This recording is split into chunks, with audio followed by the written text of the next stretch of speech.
Llegó la hora de conocer las informaciones más destacadas del continente americano. Acompáñennos a recorrer y analizar lo que nos une, nos preocupa y nos enorgullece como hispanoamericanos. Bienvenidos a Américas Noticia con Vladimir Kissinger.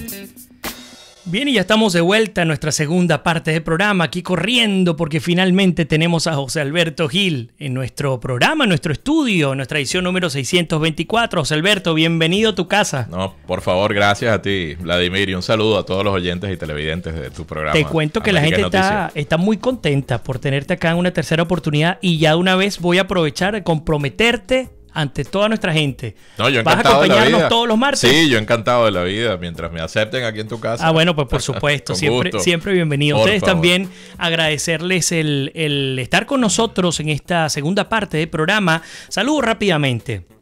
Radio Cumbre 101.9 FM desde el estado Barinas en Venezuela, Musical FM desde que sirve a la ciudad de Guayana. Por cierto, sabes que ayer me sorprendió José Alberto Gil, además tuvo la gentileza de hacerme el puente de presentarme a Alberto Franceschi, y Alberto habló de él por lo menos 5, 6, 7 veces durante nuestro programa del día de ayer, ¿no? Y una de las cosas que me sorprendió, creo que Alberto me lo preguntó fuera del aire, no estoy seguro, sorprendido, era cómo mi programa podía salir en Venezuela. ¿Tú viste esa parte, cierto? Sí, claro. Creo que ustedes no tuvieron oportunidad de escuchar pues lo que él me preguntaba. Yo le decía, bueno, pues sí. En efecto, en Venezuela, por señal abierta, ya no podemos salir al aire. Y hay casos muy delicados que tienen que ver no solamente con mi ejercicio profesional en Venezuela, sino también con el ejercicio, con la gerencia de nuestras emisoras allá, que me evitan, por supuesto, dar mayores detalles, pero hasta el momento, digitalmente, sí tenemos la oportunidad de salir. Y mientras que al menos sea digital, pues vamos a estar en Venezuela, créame, molestando todo lo que podamos al régimen venezolano. Te voy a pedir que vamos a acomodar rapidito esto. Ok. Sí, que veo que por allí en la pantalla teníamos uno de los parales molestando la cara de José Alberto. Saludo también a nuestra gente de Fusión 90.7 FM desde Houston, Texas, en los Estados Unidos, CNC Florida Central, nuestro canal de televisión digital, con quienes vamos a estar cubriendo este sábado las elecciones en Colombia y, adelantadas, arrancan en los consulados y, por supuesto, a través también saludando a nuestra gente de Ideal Radio FM desde Málaga, España. Hoy en Américas Noticia colocamos en Bajo la Lupa a... Bueno, y bajo la lupa, quiero que hablemos del tema del voto. Ya llegó José Alberto Gil, a ustedes les invito a compartir con nosotros su opinión. Fíjate que Lina Escobar, una escritora colombiana que tendremos pronto acá, José Alberto, y a toda nuestra audiencia que nos acompaña, dice: el voto es un derecho y tenemos el deber, fíjense, interesante, no es un derecho y tenemos el deber de ejercerlo. Por supuesto, gracias por motivar a los colombianos a votar. Muchos quisieran poder votar, nos escriben de distintas partes, desde Barbados, Charlie Stanford nos acompaña, Zully, que por supuesto está muy pendiente, dice justamente hasta cuándo tanta injusticia, etcétera, y muchos elementos. Por ahí dice Raquel Colombia, no nos abandonen, bueno, muchísimos comentarios, pero quiero entrar en este tema. En Colombia, José Alberto, hay 12 candidatos presidenciales. Cada uno tiene una orientación distinta, no nos vamos a detener por ahora en esa orientación. Les hablo de fechas. Fecha oficial de elección 11 de marzo, elecciones al Congreso que comienzan, como les digo, de manera adelantada en los consulados, etcétera. Este fin de semana estaremos allí. El 27 de marzo la primera vuelta y todo parece indicar que va a haber una segunda vuelta el 17 de junio. Elementos, José Alberto. Primero, la abstención. ¿Te suena conocido este fenómeno? Sí, claro. Tú fuiste candidato en Lara a la alcaldía de Palavecino, en las primarias. En las primarias. Es un tema que hemos tocado en Venezuela, pero resulta que no solamente en Venezuela. En Colombia el promedio de la abstención es 55%. La abstención puede decidir incluso por un presidente. Sí, hay dos tipos de abstención. Hay una abstención que es la que podemos llamar crónica, o es esa persona que, teniendo la posibilidad de votar, no lo hace, pero adoleciendo de alguna razón como tal. Es decir, deja de votar simplemente por, no sé, por flojera, vamos a decirlo así. Okay. Pero no como una política. A diferencia de quienes pudiesen abstenerse de asistir a un proceso electoral y votar, pero con criterio, es decir, con una política. Entonces habría que distinguir primero esas dos vertientes. ¿Cuál es el origen de esta abstención? Ok. Entonces, partiendo de allí, podemos enfocarnos en quienes se abstienen con un criterio político.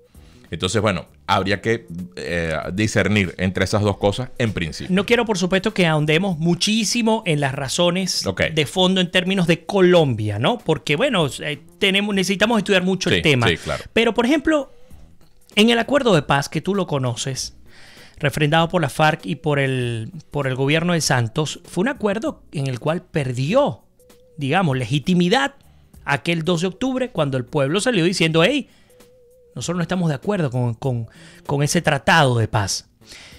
Pero en esa oportunidad, el 63% de los colombianos, un poco más alto del promedio, se abstuvo.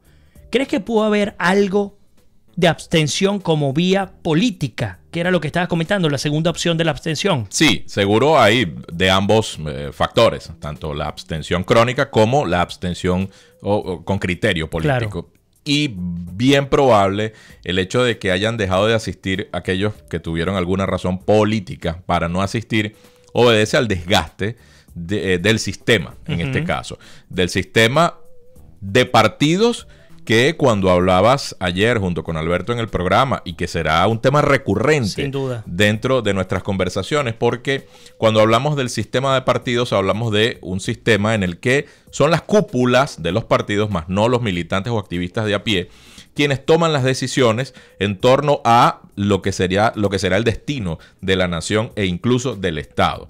Entonces, en este caso, muy probablemente hay un porcentaje de personas que en Colombia, como en muchos otros países de Hispanoamérica, que estén sencillamente dándose cuenta que el desgaste es cada vez mayor de lo que debería ser el papel de los partidos. Por ejemplo, el fenómeno Trump, el fenómeno Macron, para hablar de dos países emblemáticos, líderes del mundo, Estados Unidos. Democracias que tienen mucho que enseñarnos todavía a nosotros y que el desgaste de los partidos en estas dos elecciones fue notorio y palpable a propósito de los resultados. Entonces, esta fotografía que tú estás queriendo mostrar como ciudadano del mundo, como hispano, como hispanoamericano, que te duele lo que pasa en Colombia, porque todo lo que pasa en Colombia va a afectar, como tú bien lo decías en la antesala, lo que pueda pasar en Venezuela. Todo lo que pasa en Colombia va a afectar lo que es el destino de la nación venezolana. Y lo que ha pasado ha afectado ya. Pero por supuesto, no es que va, ya es que viene afectando día a día y viceversa. Y está afectando a Colombia por supuesto, también. Claro, por eso. Entonces, por eso, este tipo de iniciativas, este tipo de voces que nos levantamos para hacer sentir nuestro llamado a la participación en un sistema que todavía se puede rescatar, que es el sistema político colombiano, que todavía tiene reservas morales que quedaron demostradas a pesar de ese 63% de abstención que hubo en el referéndum, quedaron demostradas cuando una mitad del país más uno aproximadamente detuvo entonces ese plebiscito que querían hacer o ese referéndum en el que querían aprobar, en este caso, electoralmente, el tema del acuerdo de paz. Correcto. Entonces, eso habla de la reserva moral colombiana, pero es que hay algo más que yo quiero agregar a la clase política colombiana y a la nación colombiana como tal. Y no olvidemos, y no tengo ningún prurito en decirlo porque somos hermanos. Al final del día, Colombia y Venezuela somos prácticamente lo mismo y sabemos que un tema caudillesco fue el que separó ese proyecto de la Nueva Granada y de la Gran Colombia. Caramba, en Colombia está la clase política más lúcida de toda Hispanoamérica. Y eso hay que decirlo sin tapujos y sin ningún tipo de reserva. Ahora, me gustaría la clase política colombiana es la clase política de mayor nivel intelectual de preparación, caramba, de toda Hispanoamérica. Y nosotros a esa clase política no solamente tenemos que seguirla de cerca, sino que tenemos que, dentro de lo que sea nuestra contribución, apoyarla para que preserve las reservas democráticas y de libertades que permanecen en la nación colombiana. Por supuesto. Que nosotros tenemos que apostar al éxito de la libertad y de la democracia en Colombia. Ahora, pero también hay que afirmar a la vez que esa clase política, y ustedes pues bienvenidos a comentar, ya veo que están por allí escribiéndonos, por ejemplo, José Silva nos dice, siempre en Colombia ha existido altos niveles de abstención.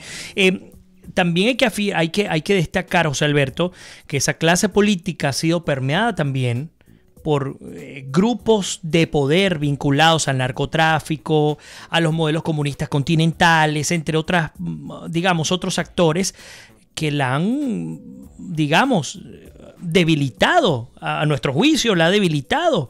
Y qué complejo es entender esto cuando te das cuenta que, por ejemplo, de cara a la gestión de Uribe en su oportunidad, una gestión que, como hablamos en otra ocasión, más del 80% de popularidad, lograron dar, digamos, muy fuertemente contra los líderes de la FARC, del ELN, etc. Y ahora nos conseguimos ante otro escenario, porque es un escenario en el cual, aunque estos son temas comunes, porque lo que voy a decir se ha venido discutiendo en Colombia históricamente, son temas que levantan particularmente importancia. Por ejemplo, uno, lo que tiene que ver con la lucha en contra del narcotráfico. O sea que resulta que luego de la paz, y por allí creo que está Lina Escobar que nos puede corregir, si mal no recuerdo, las áreas cultivadas cuando Uribe sale del poder estaban entre 20.000 y 40.000 hectáreas. Bueno, ahora resulta que pasan las 220.000 hectáreas. Cuando se supone que hubo un acuerdo de paz, que hoy más que nunca la fuerza policial y del ejército están más fortalecidas, bueno, pues resulta que estamos hablando de 10 veces más lo que dejó Uribe en su oportunidad. Luego te consigues, José Alberto, con la lucha en contra del crimen organizado. Es que resulta que los capos y los carteles continúan, y los carteles continúan incluso operando desde Venezuela.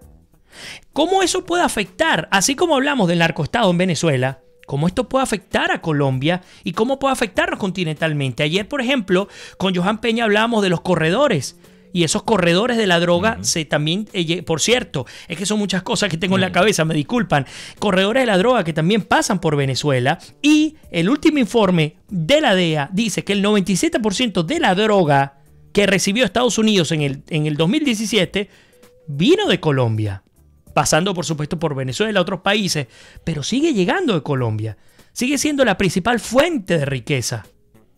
Sí, bueno, tenemos un gobierno que, presidido por alguien como el presidente Santos, que ha dado muestras palmarias de su adhesión a la ideología, si la podemos llamar así, que al final no creo que lo sea, pero por ponerle un nombre a la ideología castrocomunista que impera en Cuba, que le puso las manos al botín petrolero en Venezuela, de la mano de Hugo Chávez y luego de Nicolás Maduro.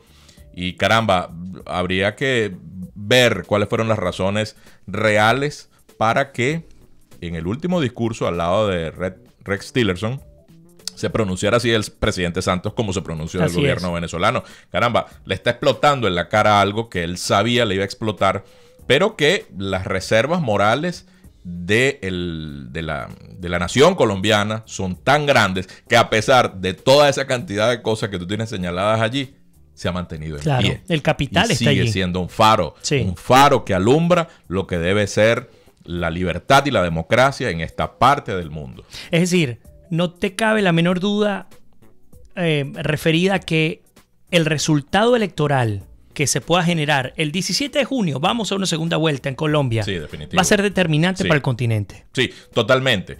Y a menos,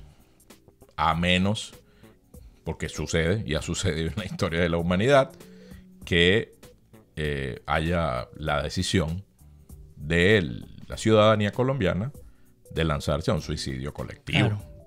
Eso puede pasar, está probabilísticamente allí sobre la mesa. Caramba, pero nosotros apostamos a que no, al menos en lo personal. Claro. Yo apuesto que no sea así. Tienen una oportunidad extraordinaria de mantenerse dentro de lo que debe ser la institucionalidad recia, sólida que ha sido la política y la nación colombiana, y el Estado colombiano como tal.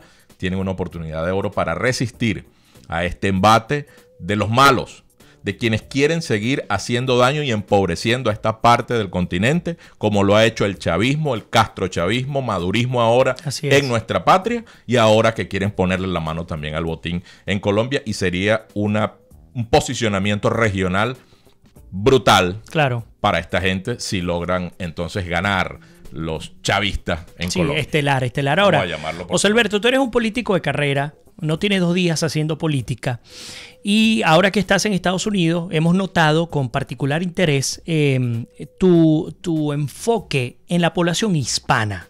No solamente quedarte en tu razón de ser, que es el pueblo venezolano, que son tus compañeros de lucha, que son tus familiares, tus amigos, tus hermanos, ¿no? Sino que, bueno, has abierto ese abanico y, bueno, has comenzado a tener presencia en algunos grupos acá.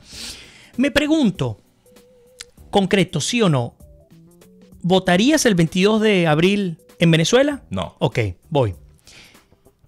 Político venezolano, ¿no votarías en Venezuela el 22 de abril? ¿Tienes allí a quién sabe cuánta cantidad de hermanos colombianos que te están viendo? ¿Por qué un político venezolano que no va a votar el 22 de abril le diría a ellos vayan y voten? Porque el Estado colombiano todavía no es secuestrador de la nación colombiana. Entiendas. El Estado colombiano, ¿quién lo representa? Lo representa el gobierno actual de Colombia. La nación está en otro nivel. El filósofo Gustavo Bueno, ya fallecido, que ayer hablaron de Gustavo Bueno y de su fundación de la Escuela de Filosofía de la Universidad de Oviedo. En España, hablaba de que los países tenían 3 capas. La capa cortical, que era el Estado. La capa intermedia, que era la nación, que es donde interactúan entonces los ciudadanos, todo lo que son las asociaciones. Y, por supuesto, es la nación quien elige el poder legislativo. Por eso es que hablamos de los circuitos electorales y luego ampliaremos hondamente en ese tema. Y la capa basal, que es el territorio. Propiamente dicho. Entonces, Estado, nación, territorio. Exactamente. Entonces, cuando hablamos de que el Estado venezolano tiene secuestrada a la nación, porque el Estado se hizo brutalmente grande y poderoso, entonces tiene secuestrada a la nación. Tiene secuestrado el poder legislativo en este caso, que es el único poder legítimo. ¿Pero a través de qué? ¿A través del voto? No.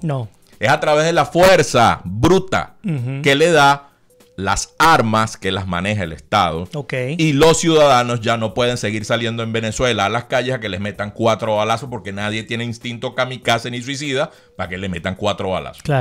Todavía los colombianos tienen la posibilidad de, a través del voto, lograr que el Estado colombiano y el gobierno lo ejerza una clase política que le dé a la nación colombiana el mejor destino posible. Que no es en manos ni de los narcotraficantes, ni es en manos del chavismo representado por Petro y compañía en lo que son los precandidatos, vamos a llamarlos así, de la izquierda colombiana. Que, por cierto, aprovecho la cuña en el diario El Tiempo de Bogotá. Cada quien puede sacar sus conclusiones, no estoy haciéndole promoción al diario, ¿no? Pero hay una infografía en la cual habla de, pues el titular es conozca y compare las propuestas de los candidatos a la presidencia. Aparecen los 12 candidatos y ustedes pueden, tomando en cuenta cada uno de los candidatos, revisar sus propuestas en distintos temas y lo voy a abrir rápidamente para solo mencionarlos en términos del aborto, de las reformas, de los impuestos, de la economía, la corrupción, matrimonio igualitario, seguridad, salud, el proceso de paz con el ELN, el acuerdo de paz con la FARC, la lucha antidroga y la educación. Ustedes pueden entrar allí. Los colombianos que aún tengan dudas, pues entren y revisen. Sí, probablemente se creen coaliciones tanto de la izquierda como de la derecha. Eso es inevitable, eso va a terminar ocurriendo. Pero mientras tanto, vale la pena ver y revisar propuestas. Por allí está sonando con mucha fuerza Marta Lucía Ramírez, pero también escuchar o revisar las distintas propuestas que hay de cada uno de los candidatos a la presidencia de Colombia. Ahora, fíjate, José Alberto, ayer mientras subíamos a Orlando, bueno, ocurrió otro atentado terrorista en Colombia, el norte de Santander, que ya nunca he estado allí, y ya casi que me lo conozco de memoria, muy cerca de Cúcuta. Bueno, hay 5 funcionarios militares fallecidos, creo que hay más de 10 heridos. Otra vez el ELN, utilizando la fuerza de la violencia y del terror. Bueno, me has hablado mucho de Trevijano, de Bueno, y eres una persona que se ha encargado de estudiar el tema de la política. El miedo y el terror utilizado como vía para disuasión, para doblegar, para disuadir a la población, es un miedo que no es exclusivo en Colombia. Ya ha ocurrido. Fíjate que no puedo revelar la fuente, pero tuve oportunidad de conversar con una persona con conocimiento de causa sobre el tema de inteligencia en Colombia y me decía esto. La FARC, dentro de una estrategia que se llama Revolución Continuada, que digamos cubre varios flancos, uno de ellos es el político, el otro es el flanco de la violencia y el otro es el institucional, porque tienes que desmontar las instituciones, que es lo que tú has venido comentando. Él decía, llega un punto el tema de la fuerza que en las poblaciones de Colombia se instalaban puestos de control policial. Y en esos puestos de control, cada vez que se instalaban, llegaba la FARC o el ELN, cualquiera de las guerrillas que hubo en Colombia, instalaban o colocaban explosivos, carros bomba, lo que fuera, mataban a cuanta gente había alrededor de este perímetro y finalmente los pobladores salían a protestar, no para que se acabara la violencia, sino para que no hubiese mayor control policial, porque le estaban matando a sus policías, que eran sus hermanos, sus padres, sus hijos, sus vecinos, y además perturbaban la paz. ¿Qué ocurrió? Bueno, a punta de la fuerza, a punta del terror, lograron limpiar las poblaciones de control policial y del ejército. ¿Y el control quién lo tomó? Los cuerpos rebeldes, que es parecido a lo que está ocurriendo con el ELN y la FARC gobernando en buena parte de Venezuela.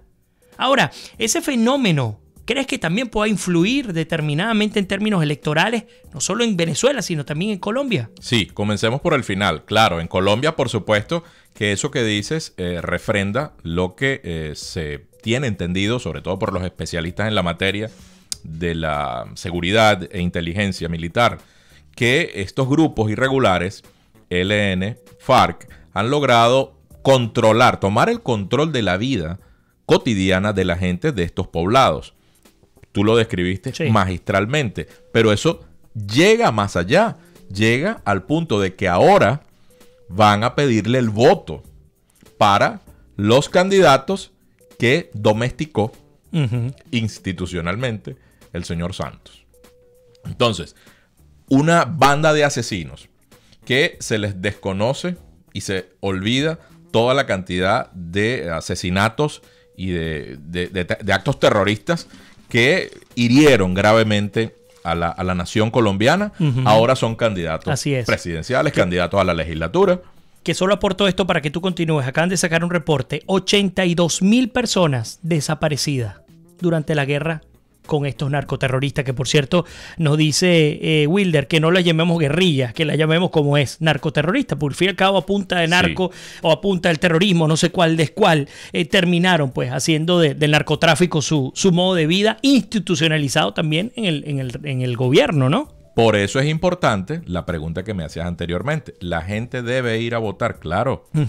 Los colombianos que están en contra de que sean estos grupos narcoterroristas los que tomen el poder del gobierno y del Estado venezolano, colombianos, quise decir, tienen todavía la posibilidad de, a través del voto, lograr sacar y ponerle la mano en el pecho a esta gente. Claro, porque la estructura de la democracia y de Estado aún aguanta procesos electorales. Todavía, por supuesto que sí. Bueno, hasta ahora el tema, por ejemplo, del árbitro electoral en Colombia, bueno, no es un tema. Correcto, tienes toda la razón. Por ejemplo. Entonces, bueno, eso es importante salvarlo y rescatarlo. Es por eso que apostamos al no suicidio colectivo de la nación colombiana y mire, todo lo que esté a nuestro alcance para sensibilizar a quienes quieran mantener a raya a esta banda de narcoterroristas, tienen la oportunidad ejerciendo su voto, a diferencia de Venezuela, que ya es gobernada por el narcoterrorismo y que tienen secuestrada a la nación venezolana y, bueno, de forma paupérrima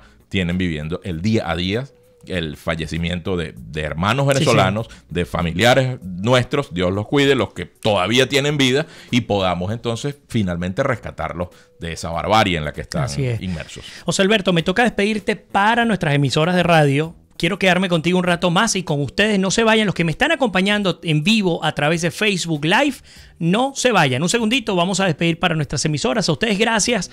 Lamentándolo mucho, no tenemos más tiempo en nuestros medios, radiofónicos, pero les invito mañana nuevamente en nuestros distintos horarios. Vamos a estar compartiendo con ustedes nuestro análisis correspondiente a nuestra América en general y a José Alberto Gil, reconocido político venezolano, fundador, entre otros, de Proyecto Venezuela en el 98, de Voluntad Popular también en el 2011, si mal no recuerdo. Pues estará acompañándonos todos los martes, siempre que Dios lo permita, va a estar acá con nosotros compartiendo su opinión, su conocimiento en el tema político, con todos ustedes también. Así que bueno, gracias por haber estado allí. Como siempre les digo, que Dios me los bendiga, se les quiere, se me cuidan y nos despedimos. Será hasta mañana.